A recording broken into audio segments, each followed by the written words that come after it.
والنجم إذا غوى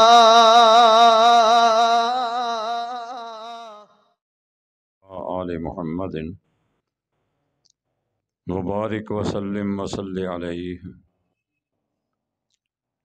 اعوذ باللہ السمیع العلیم من الشیطان الرجیم، بسم اللہ الرحمن الرحیم۔ الذین یحملون العرش ومن حولہ یسبحون بحمد ربہم ویؤمنون ویستغفرون للذین آمنوا ربنا وسعت كل شيء رحمة وعلما فاغفر للذين تابوا واتبعوا سبيلك وقهم عذاب الجحيم ربنا وأدخلهم جنات عدن التي وعدتهم ومن صلح من آبائهم وأزواجهم وذرياتهم انک انت العزیز الحکیم۔ صدق اللہ مولانا العظیم۔ اللہ تعالیٰ کے وہ فرشتے جو اس کے عرش کو اور عرش کے ارد گرد والی چیزوں کو اٹھائے ہوئے ہیں، وہ اللہ تعالیٰ کا شکر ادا کرتے ہوئے اس کی تسبیح بیان کرتے ہیں اور اللہ پر ایمان و یقین رکھتے ہیں، اور اہل ایمان کے لیے بخشش اور مغفرت کی دعائیں کرتے ہیں، اور کہتے ہیں کہ اے ہمارے رب، کائنات کی ہر چیز کو تیری رحمت اور تیرے علم نے گھیر رکھا ہے،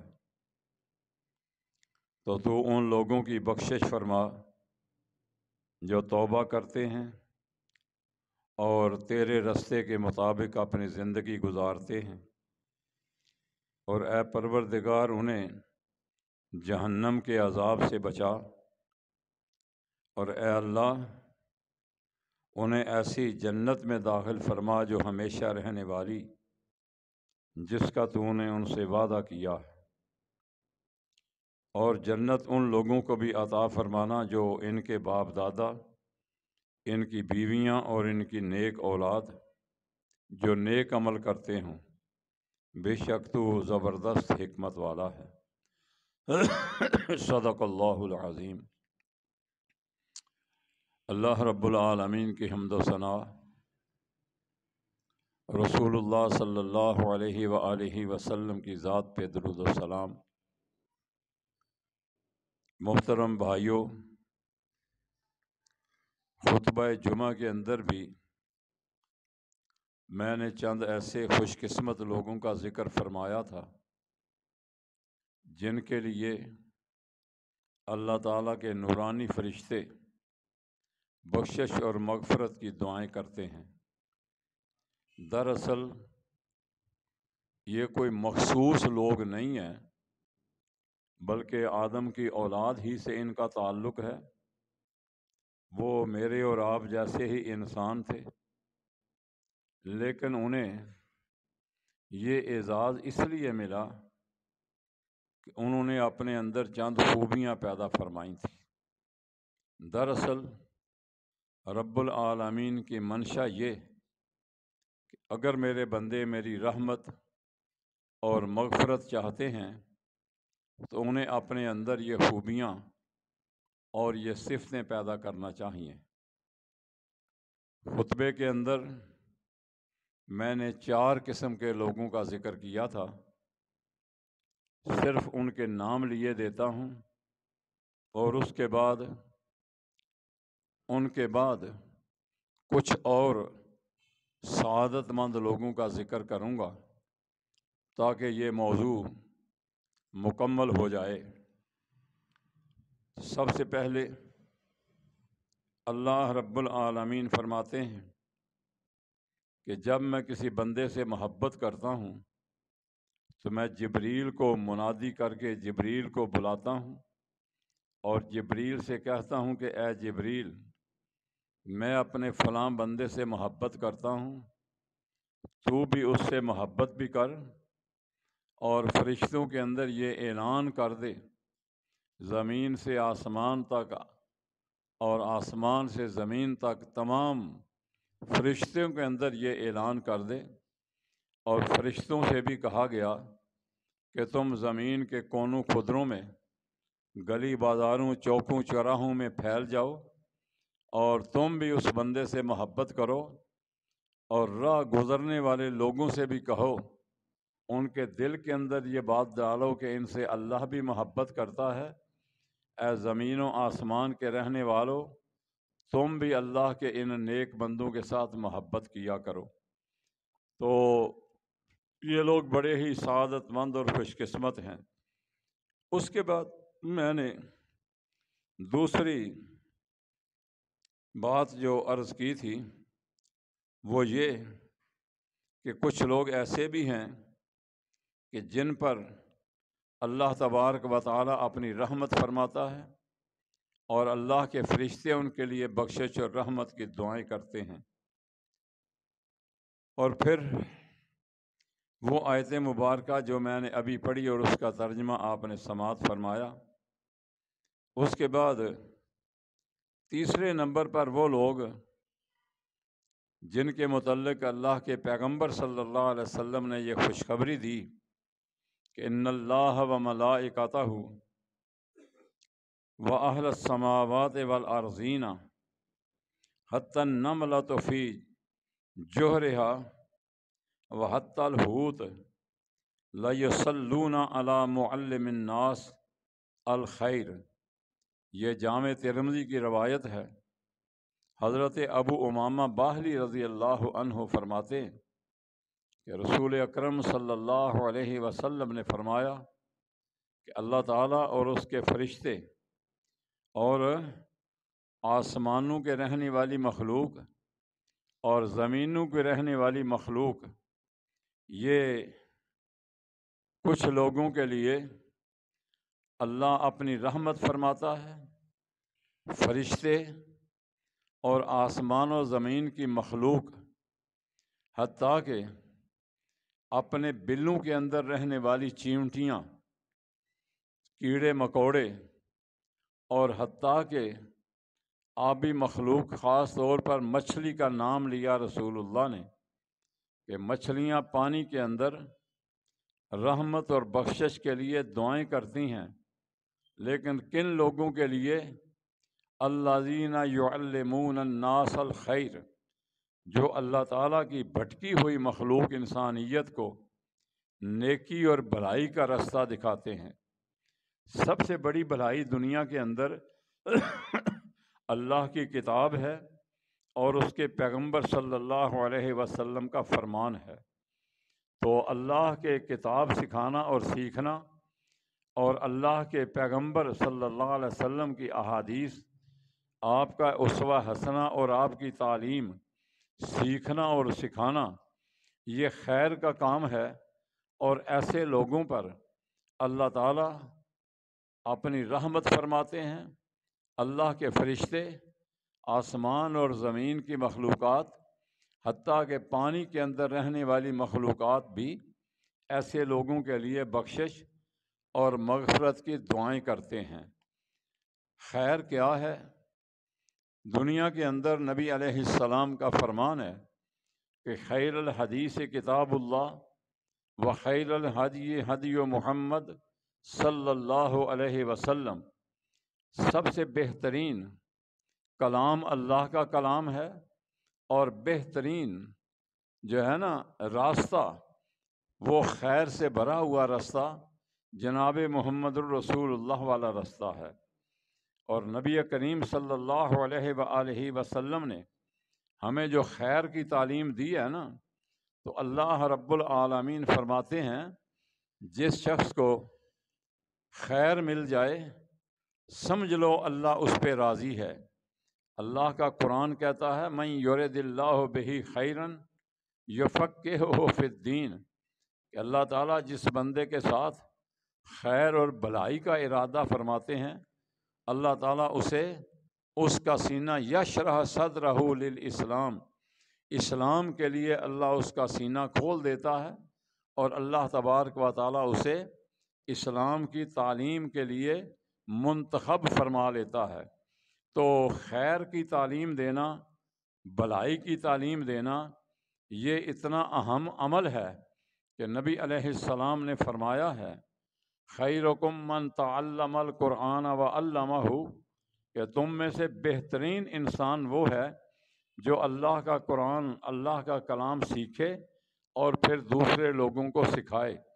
جہاں دین سیکھنا اور سکھانا یہ رب کی رحمت حاصل کرنے کا ذریعہ، اس کے ساتھ ہی ساتھ وہ خوش قسمت اور سعادت مند لوگ جو دین سیکھنے اور سکھانے کے لیے ماحول مہیا کرتے ہیں، حالات سازگار بناتے ہیں اور خیر کے کاموں کے اندر وہ اپنی مال اور اپنی جان اس رستے میں کھپا دیتے ہیں۔ یعنی خیر کے کاموں کے لیے سہولت کاری کرنا یہ بھی اتنا ہی بھلائی والا کام ہے جتنا اللہ کی کتاب کو سیکھنا اور سکھانا۔ اس کے بعد نبی کریم صلی اللہ علیہ وآلہ وسلم نے اللہ اکبر ارشاد فرمایا ہے کہ نماز کے بعد، فرض نماز کے بعد اپنی جگہ پر بیٹھے رہنے والا شخص جب تک کہ اس کا وضو نہ ٹوٹے، جب تک اس کا وضو قائم رہے، نماز پڑھنے کے بعد باوضو اپنی نماز والی جگہ پر بیٹھا رہے تو جب تک وہ اپنی نماز والی جگہ پر بیٹھا رہے گا، اللہ تبارک و تعالی ایسے شخص پر رحمت نازل فرماتے ہیں اور اللہ تعالیٰ کے فرشتے ایسے لوگوں کے لیے رحمت اور بخشش کی دعا کرتے ہیں۔ جتنی دیر آپ بیٹھیں گے نماز ادا کرنے کے بعد، آپ باوضو بیٹھیں گے، اللہ کا ذکر کریں گے، اللہ تبارک و تعالیٰ کے فرشتے آپ کے لیے بخشش اور مغفرت کی دعائیں فرماتے رہیں گے۔ حدیث کے الفاظ ہیں والملائکۃ یصلون علی احدکم ما دام فی مجلسہ الذی صلی فیہ، یقولون، کہ وہ لوگ جو نماز ادا کرنے کے بعد باوضو اپنی جگہ پہ بیٹھے رہتے ہیں، اسی مجلس میں بیٹھے ہیں، اسی جگہ پر بیٹھے رہتے ہیں، اللہ تعالیٰ کا ذکر کرتے ہیں، تو یصلون علی احدکم، تم میں سے اس ہر ایک بندے کے لیے فرشتے اس پر درود بھیجتے ہیں، فرشتے اس کے لیے رحمت کی دعائیں کرتے ہیں، فرشتے اس کے لیے مغفرت کی اور بخشش کی دعائیں کرتے ہیں۔ اور کہتے کیا ہیں وہ الفاظ بھی ذرا آپ نوٹ فرما لیجئے کہ وہ فرشتے کن الفاظ کے ساتھ ایسے بندہ مومن کے لیے دعا فرماتے ہیں۔ فرشتے کہتے ہیں اللہم ارحمہ واغفر لہ، اللہم تب علیہ ما لم یؤذیہ ما لم یحدث۔ اللہ کے پیغمبر علیہ السلام نے، بخاری اور مسلم کے اندر یہ روایت آتی ہے، آپ نے فرمایا وہ فرشتے دعا کرتے ہیں اللہم ارحمہ، اے اللہ اپنے اس بندے پر اپنی رحمت فرما، اپنے اس بندے پر اپنی رحمت فرما، واغفر لہ، اور اے اللہ اپنے اس بندے کو معاف فرما دے، اللہم تب علیہ، اے اللہ اس پر اپنی رحمت کا پھیرا ایک دفعہ اور ڈال دے، اپنی رحمت کا پھریرا اس پر اور ایک دفعہ ڈال دے، ما لم یؤذنی ہے۔ اللہ کے پیغمبر نے فرمایا یہ دعا اس وقت تک فرشتے کرتے رہتے ہیں جب تک وہ شخص کسی کو ایذا نہ پہنچائے، یا جب تک اس کا وضو قائم رہے اس وقت تک فرشتے اس کے لیے بخشش، مغفرت اور رحمت کی دعائیں کرتے رہتے ہیں۔ اللہ اکبر۔ میرے بھائیوں، اس کے بعد ایک ایسا آدمی جو شوق سے نماز ادا کرنے کے لیے آتا ہے، اور بعض لوگوں کے اندر اللہ تعالیٰ نے یہ وصف اور یہ شوق اس قدر کوٹ کوٹ کر بھرا ہوا تھا۔ غالباً اس سے پہلے بھی میں کسی موقع پہ یہ عرض کر چکا ہوں، حضرت سعید ابن مسیب رحمۃ اللہ علیہ، یہ سیدنا ابو ہریرہ کے شاگرد ہیں، اور یہ معروف تابعی ہیں۔ تابعی اس کو کہتے ہیں جس نے کسی صحابی کی زیارت کی ہو۔ ابو ہریرہ کے یہ شاگرد ہیں سعید ابن مسیب رحمۃ اللہ علیہ۔ ان کی سیرت کے اندر یہ بات لکھی ہوئی ہے، ان کے سوانح حیات کے اندر یہ بات لکھی کہ 40 سال کا طویل عرصہ اس تابعی کا اس طرح سے گزرا کہ اس نے 40 سال کے اندر باجماعت نماز ادا کی ہے، اور اس طرح باجماعت نماز ادا کی ہے 5 وقت کی کہ 40 سال کے طویل عرصے کے اندر اس تابعی نے کسی نمازی کی نماز کے دوران جماعت کے اندر کسی نمازی کی پشت پر نظر نہیں ڈالی، کسی کی پشت نہیں دیکھی۔ کیا مطلب؟ وہ پشت وہی دیکھے گا نا جو پہلی صف کے اندر نہیں ہوگا۔ پہلی صف کے اندر نماز پڑھنے والا بندہ، اس کی نظر نماز کے دوران کسی اور نمازی کی پشت پر نہیں جائے گی۔ 40 سال کا طویل عرصہ انہوں نے پنجگانہ نماز اس طرح ادا کی، یعنی پہلی صف کے اندر کھڑے ہو کر انہوں نے نماز ادا کی، اور اتنا لمبا عرصہ نماز اس طرح سے ادا کی کہ کسی دوسرے نمازی کی پشت پر ان کی نگاہ نہیں پڑ سکی۔ اور جب یہ سعادت مل جائے تو پھر اللہ کس قدر راضی ہوتے ہیں۔ اللہ کے پاک پیغمبر صلی اللہ علیہ وآلہ وسلم نے ارشاد فرمایا، ان اللہ وملائکتہ یصلون علی الذین یصلون الصفوف ومن سد فرجہ رفع اللہ بہ۔ نبی کریم صلی اللہ علیہ وآلہ وسلم کی زوجہ محترمہ سیدہ عائشہ صدیقہ رضی اللہ تعالی عنہا بیان کرتی ہیں کہ نبی کریم صلی اللہ علیہ وآلہ وسلم نے فرمایا کہ جہاں پہلی صف کے اندر کھڑے ہو کر نماز ادا کرنے والوں کا اتنا بڑا مقام ہے کہ اللہ اور اس کے فرشتے ان لوگوں کے لیے بخشش اور رحمت کی دعا کرتے، اور ایسے لوگوں کے حق میں رحمت اور بخشش کے فیصلے فرماتے ہیں جو پہلی صف کے اندر کھڑے ہو کر نماز ادا کرنے کی کوشش کرتے ہیں۔ پھر نبی صلی اللہ علیہ وآلہ وسلم نے فرمایا کہ صفوں میں وہ اس طرح کھڑے ہوتے ہیں کہ آپس میں مل کر کھڑے ہوتے ہیں، دو نمازیوں کے درمیان وہ خالی جگہ نہیں چھوڑتے، اور قرآن مجید کے اندر اس طرح نماز ادا کرنا یہ اللہ تعالیٰ نے فرشتوں کی صفت بیان فرمائی ہے۔ ایک سورت اللہ نے ان لوگوں کے نام پر نازل فرمائی جو صفیں باندھ کر اللہ کی بارگاہ میں کھڑے ہوتے ہیں۔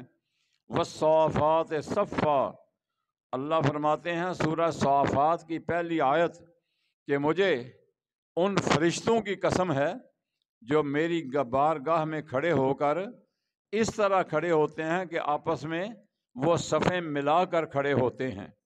اور یہی بات رب العالمین نے قرآن مجید میں فرمائی کہ ان اللہ یحب الذین یقاتلون فی سبیلہ صفا کأنہم بنیان مرصوص، کہ اللہ تعالیٰ اپنے ان بندوں سے محبت کرتے ہیں جو اللہ تعالیٰ کی راہ میں جب کھڑے ہوتے ہیں تو صفوں کے ساتھ صفیں ملا کر، پاؤں کے ساتھ پاؤں ملا کر، کندھے کے ساتھ کندھا ملا کر کھڑے ہوتے ہیں۔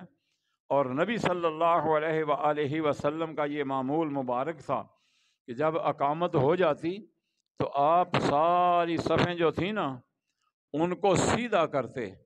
اگر کوئی ایک بندہ آگے یا پیچھے ہوتا تو جب تک وہ اپنی صف سیدھی نہ کر لیتا، پاؤں سے پاؤں اور کندھے سے کندھا نہ ملا لیتا، اس وقت حضرت نماز شروع نہیں فرمایا کرتے تھے. آج ہماری نمازوں کے اندر روحانیت کیوں نہیں رہی؟ ہمیں نمازوں کے اندر روحانی سکون کیوں نہیں ملتا کہ جب ہم نماز کے لیے کھڑے ہوتے ہیں نا تو دو نمازیوں کے درمیان کچھ خلا باقی ہوتا ہے. اللہ کے نبی فرماتے ہیں جب کوئی خلا باقی رہ جاتا ہے نا تو شیطان اس خلا کے اندر اپنی جگہ بنا لیتا ہے اور پھر ان دونوں نمازیوں کے اندر اختلاف، انتشار، ناراضگی، کدورت اور نفرت کے بیج بوتا ہے. میرے بھائیوں، یعنی مسجد کے اندر بھی شیطان نمازیوں کو آپس میں بد ظن کرنے سے باز نہیں آتا، اور یہ موقع اسے کب ملتا ہے؟ جب دو نمازی آپس میں وقفہ رکھ کر کھڑے ہوتے ہیں. اس کا آسان ترین طریقہ یہ ہے کہ جب یہ میرے اور آپ کے کندھے جو ہیں نا، جب ہم اپنے پاؤں کے یہ بیرونی یہ چھوٹی انگلی اور کندھا یہ جب ایک لائن میں رکھیں گے نا تو دوسرے نمازی کے ساتھ ہمارا کندھا بھی مل جائے گا اور صف بھی خود بخود سیدھی ہوتی چلے جائے گی.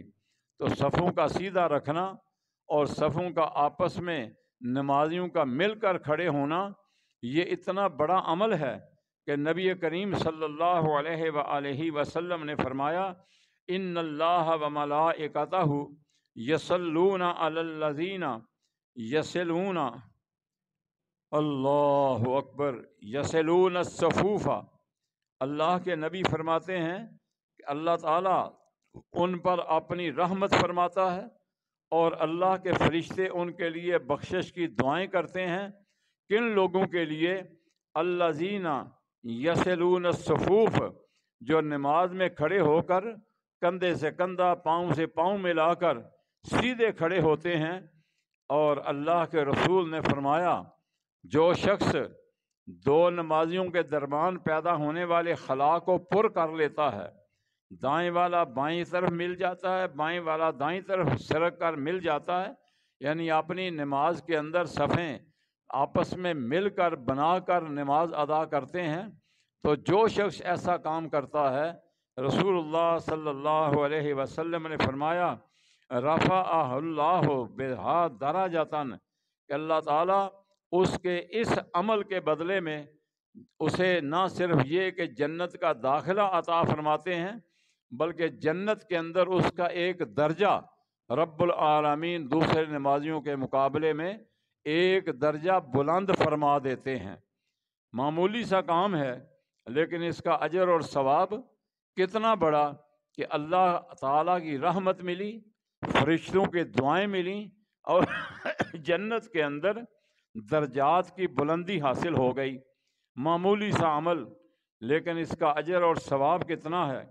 میرے بھائیوں، جہاں اللہ کے پیغمبر صلی اللہ علیہ وسلم نے میرے اور آپ کے لیے یہ حکم فرمایا ہے کہ ایک مسلمان کا دوسرے مسلمان کے ذمے جو 6 حق آپ نے بیان فرمائے کہ جب کوئی مسلمان سلام کہے تو اس کا جواب دیا جائے، جب کوئی مسلمان آپ کی دعوت کرے تو اس کی دعوت کو قبول کیا جائے، جب کوئی مسلمان آپ سے مشورہ طلب کرے تو نیک نیتی کے ساتھ اسے مشورہ دیا جائے، اور چوتھے نمبر پہ فرمایا کہ جب کوئی مسلمان بیمار ہو جائے تو اس کی بیمار پرسی کی جائے، جب کوئی مسلمان بیمار ہو جائے اس کی بیمار پرسی کی جائے، جب کسی مسلمان کو چھینک آئے تو اس کا جواب دیا جائے. اللہ اکبر کبیرہ. اللہ والوں کو کتنا شوق تھا اس عمل پر، اس بات پر عمل کرنے کا کتنا شوق تھا. امام ابو داود رحمۃ اللہ علیہ کے بارے میں یہ آتا ہے، جنہوں نے سنن ابو داود حدیث کی کتاب مرتب کی ہے، اللہ اکبر، کہ آپ ایک دن دریا میں سفر کر رہے تھے. دوسری طرف جانا تھا تو ان کے ساتھ ایک اور کشتی بھی تھی. ایک کشتی میں یہ سوار، دوسری کشتی میں دوسرے مسافر سوار. اللہ اکبر. دوسری کشتی والوں میں سے کسی کو چھینک آئی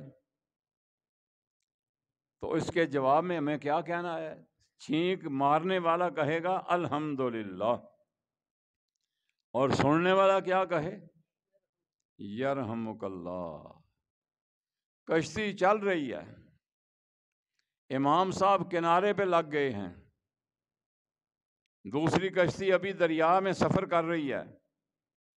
کنارے پہ پہنچے، دماغ میں بوجھ ڈالا تو آپ کے دماغ نے یہ فیصلہ دیا، اے ابو داود،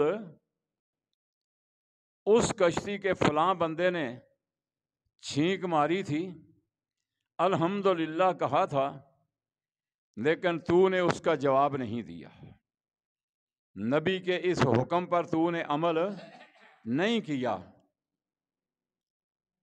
ایک اور کشتی وہاں کھڑی کنارے پہ، اسے کہنے لگے میرے بھائی میں نے اس کشتی پر پہنچنا ہے، بتلا کتنے پیسے لے گا؟ کہنے لگا امام صاحب آپ اکیلے آدمی ہیں، لیکن میں تو سالم کرایہ لے کر آپ کو دوسرے کنارے تک پہنچانے کی کوشش کروں گا. سالم کرایہ لوں گا آنے اور جانے کا، ڈبل کرایہ لوں گا. کتنا؟ کہنے لگا کہ 3 دینار. میں آپ سے 3 دینار، یہ سونے کا سکہ، 3 سکے سونے کے لوں گا. فرمایا اچھا، آپ اندازہ فرمائیے، ایک طرف یہ 3 سونے کے سکے اور دوسری طرف پیغمبر صلی اللہ علیہ وسلم کا حکم. تو آپ نے اپنا مالی نقصان کرنا برداشت کر لیا. فرمایا جلدی کرو، میں تجھے 3 دینار ہی دے دوں گا، لیکن اس کشتی کے مسافروں تک پہنچنا یہ تیرے لیے لازمی ہوگا، یہ شرط ہے میری. دوڑاتے دوڑاتے ابھی وہ کشتی کنارے پہ نہیں لگی تھی، دریا کے اندر ہی تھی.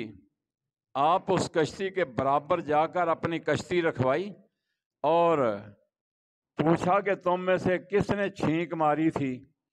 حضرت میں نے چھینک ماری تھی. فرمایا یرحمک اللہ، اللہ تجھ پر اپنی رحمت فرمائے. اور کشتی والے سے کہا کہ چلو بھئی آپ واپس، پھر میں اسی کنارے پہ واپس جانا چاہتا ہوں. کس قدر شوق، کتنی محبت نبی کے طریقے سے، نبی کے فرمان کے ساتھ اور پیغمبر کی سنت کے ساتھ کتنی محبت کہ مالی قربانی دے لی لیکن نبی کی سنت پر عمل کرنے سے رکے نہیں ہیں. حضرت اللہ اکبر محمد الرسول اللہ نے فرمایا یہ بھی ایک مسلمان کا دوسرے مسلمان کے ذمے حق ہے کہ جب اسے چھینک آئے تو جواب کے اندر کہے یرحمک اللہ، اللہ تجھ پر اپنی رحمت فرمائے. پھر جس نے چھینک ماری وہ یہ کہے کہ اللہ تعالیٰ تجھے رہنمائی بھی دے، تجھے ہدایت بھی دے، وَيُصْلِحْ بَالَكُمْ، اور اللہ تعالیٰ تیرے معاملات کی اصلاح فرما دے، تیرے معاملات کو بھی اللہ درست فرما دے. تو میرے بھائیوں، اسی طرح آپ نے فرمایا کہ جب کوئی مسلمان بیمار ہو جائے تو بیمار کی بیمار پرسی کرنے والے شخص پر بھی اللہ تعالیٰ اور اس کے فرشتے اپنی رحمت فرماتے ہیں اور اس کے حق میں دعائے خیر کرتے ہیں. نبی کریم صلی اللہ علیہ وآلہ وسلم کا ارشاد گرامی ہے کہ اگر کوئی شخص شام کے وقت کسی مسلمان بیمار کی بیمار پرسی کرتا ہے تو فجر تک 1-2 نہیں 70,000 فرشتے اس شخص کے لیے، بیمار پرسی کرنے والے کے لیے مغفرت اور بخشش کی اللہ کے حضور دعا کرتے ہیں. اور اگر صبح کے وقت کسی بیمار کی بیمار پرسی کے لیے گیا، چند لمحے اس کے پاس بیٹھا، اس کی دل جوئی کی، تو 70,000 فرشتے شام تک اس بندہ مومن کے حق میں بخشش اور مغفرت کی دعا فرماتے رہتے ہیں۔ میرے بھائیوں، کتنا ٹائم ہمیں لگتا ہے بیمار کی بیمار پرسی کرنے کے لیے جانا اور آنا، کتنا ٹائم لگتا ہے۔ یہ نہیں کہ شہر کے چوتھے کنارے پہ ایک بندہ رہتا ہے تو آپ اس کی بیمار پرسی کریں جائیں تو پھر یہ ثواب ملے گا۔ آپ کے پڑوس کے اندر بھی کوئی بیمار ہے، اس کی بیمار پرسی بھی کریں گے نا تو اللہ تعالیٰ آپ کو یہ اجر اور یہ ثواب نصیب فرمائے گا۔ رسول اللہ صلی اللہ علیہ وآلہ وسلم کا فرمان ہے، عود المریض، لوگوں بیماروں کی بیمار پرسی کیا کرو۔ نتیجہ کیا نکلے گا؟ اللہ تعالیٰ کے 70,000 نورانی فرشتے آپ کے حق میں دعائے خیر کریں گے اور اللہ تعالیٰ آپ پر اپنی رحمت کے دریا بہا دے گا۔ اللہ اکبر، اللہ اکبر۔ اسی طرح نبی کریم صلی اللہ علیہ وسلم کے صحابی حضرت عامر ابن زبیر عامر ابن ربیعہ فرماتے ہیں، ما من مسلم یصلی علی الا صلت علیہ الملائکۃ ما صلی علی۔ اللہ اکبر۔ آپ نے فرمایا کہ جو شخص مجھ پر درود پڑھتا ہے، اللہ رب العالمین کے فرشتے اس پر درود پڑھتے ہیں، اس کے درجات کی بلندی کی دعا کرتے ہیں، اس کے لیے مغفرت اور بخشش کی دعا کرتے ہیں۔ اور نبی صلی اللہ علیہ وسلم پر درود پاک پڑھنا میرے بھائیوں یہ میرے اور آپ کے ذمہ واجب ہے، کیونکہ ایک اصول ہے کہ جو شخص کسی کا محسن ہوتا ہے نا تو احسان مند بندہ اپنے محسن کے احسانات کو بلاتا نہیں بلکہ اسے یاد رکھتا ہے۔ اور رسول اللہ صلی اللہ علیہ وسلم کی ذات گرامی تو اللہ تعالیٰ کے بعد مسلمانوں کے لیے بالخصوص اور عام انسانوں کے لیے بالعموم یہ تو بہت بڑے محسن بن کر آپ تشریف لائے ہیں۔ اللہ تعالیٰ نے مومنوں پر احسان فرمایا کہ ان کی رہنمائی کے لیے جناب محمد رسول اللہ کو بھیجا۔ تو نبی علیہ السلام چونکہ ہمارے محسن ہیں، اس لیے میرا اور آپ کا یہ فرض بنتا ہے کہ ہم زیادہ سے زیادہ ٹائم اللہ کے پاک پیغمبر صلی اللہ علیہ وآلہ وسلم کی ذات گرامی پر درود پاک پڑھنے کے اندر صرف کریں۔ اگر آپ اپنا فالتو سارا ٹائم نبی علیہ السلام پر درود پاک میں گزار دیں گے نا تو اللہ کے رسول فرماتے ہیں اللہ تعالیٰ بن مانگے میری اور آپ کی حاجتیں اور ضرورتیں، بن کچھ کیے بن مانگے اللہ ہماری ضرورتیں اپنی جناب سے اور اپنے خزانوں سے پوری فرماتا رہے گا۔ فرمایا تم میرے نبی پر درود پاک پڑھا کرو، میں تمہارے کام سنوارنے کے لیے اپنے فرشتوں کی ڈیوٹیاں لگا دیتا ہوں۔ اس لیے میرے بھائیوں، آپ اور میں ہمیں کوشش کرنا چاہیے کہ جناب رسول اکرم صلی اللہ علیہ وآلہ وسلم کی ذات گرامی پر کثرت کے ساتھ درود پڑھیے۔ درود پڑھو، ضرور پڑھو، لیکن مسنون درود پڑھو، یہ بناوٹی درود نہ پڑھو۔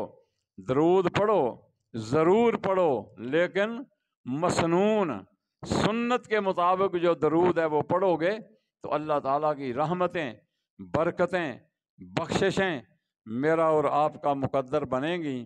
اللہ تعالیٰ سے دعا ہے اللہ تعالیٰ ہم سب کو اپنی اور اپنے پیارے پیغمبر کی سچی محبت نصیب فرمائے اور ایسے عمل کرنے کی اللہ توفیق عطا فرمائے کہ ہم سب فرشتوں کی دعاؤں اور اللہ تعالیٰ کی رحمت کے حقدار بن جائیں۔ وآخر دعوانا ان الحمد للہ رب العالمین۔ والنجم إذا غوى